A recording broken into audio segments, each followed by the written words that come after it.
Eto na nga mga idol, piniplex ko na naman yung katawan ko. Eto, pinulot ko na naman yung tinapay, panglamang tiyan. Actually, kumain na kami, panundot lang yan.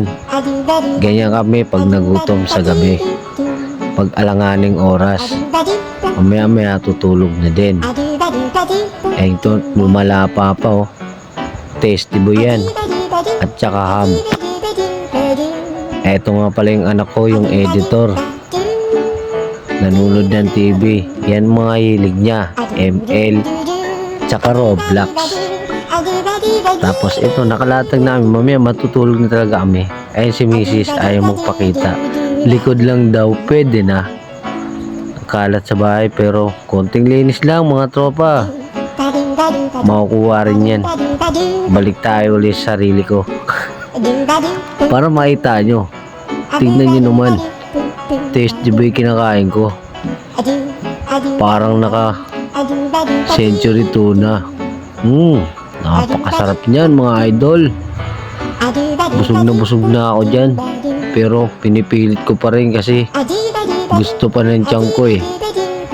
Eto, kinukuha ko naman yung sarili ko.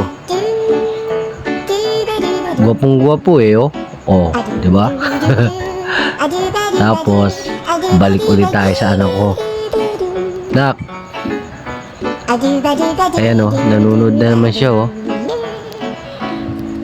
Ayan mga hilig niya. Ayan, kumakaway pa. Eto, mamaya matutulog na rin kami mga idol. Lapa pa rin yung anak ko eh no. Pati rin siyempre ako. Ayan o, malapang. Oop, pasok mo pare. Pakasarap. Piniplex pa. Nakapakakimpi po. Tingnan nyo, kumukha ko rin si Pacquiao na may halong Korean. Eto, lalapag ko yung cellphone para makita nyo. Hatiin mo nga yung buhok mo.